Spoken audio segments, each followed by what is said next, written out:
أعوذ بالله من الشيطان الرجيم.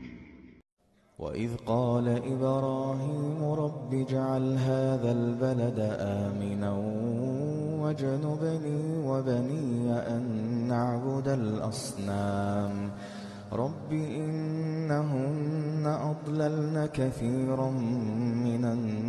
الناس فمن تبعني فإنه مني ومن عصاني فإنك غفور رحيم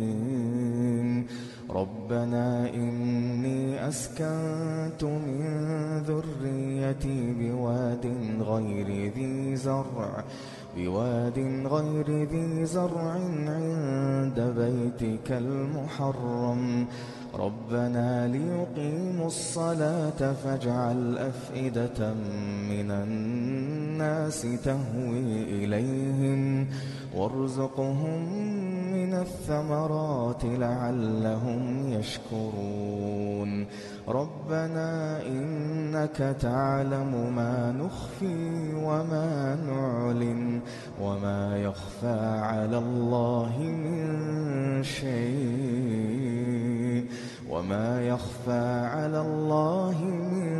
شيء في الأرض ولا في السماء الحمد لله الذي وهب لي على الكبر إسماعيل وإسحاق إن ربي لسميع الدعاء رب اجعلني مقيم الصلاة ومن ذريتي ربنا وتقبل دعاء ربنا اغفر لي ولوالدي وللمؤمنين يوم يقوم الحساب ولا تحسبن الله غافلا عما يعمل الظالمون إنما يؤخرهم ليوم تشخص فيه الأبصار مهطعين مقنعي رؤوسهم لا يرتد إليهم طرفهم وأفئدتهم هواء وأنذر الناس يوم يأتيهم العذاب فيقول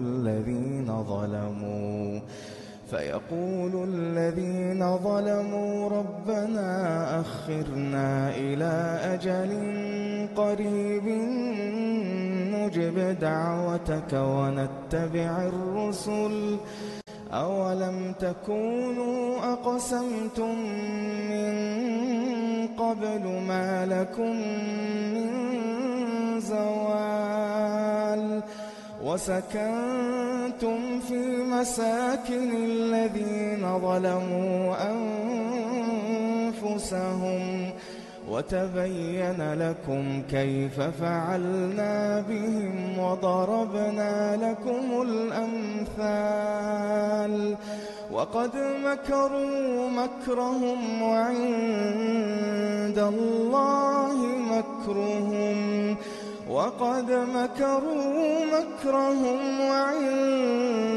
الله مكرهم وإن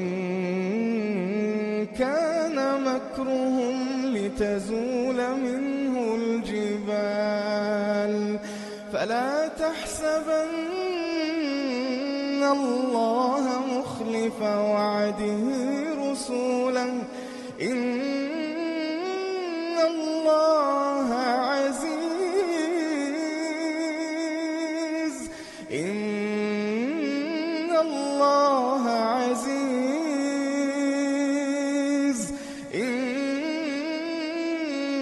الله عزيز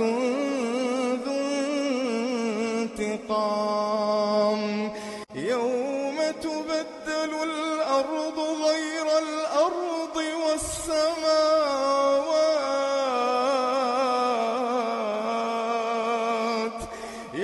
تبدل الأرض غير الأرض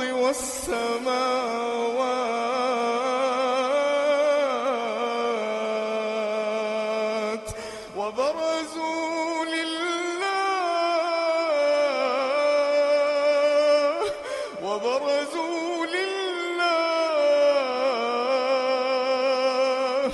وبرزوا لله الواحد القهار وترى المجرمين يومئذ مقرنين في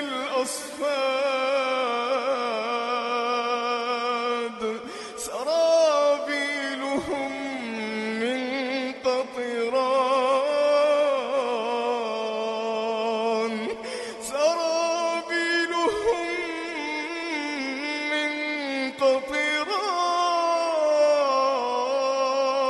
قطران وتغشى وجوههم النار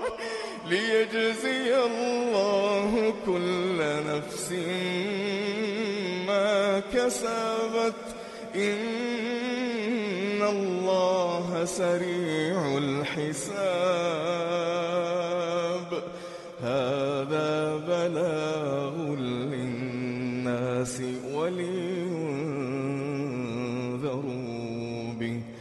وليعلموا أنما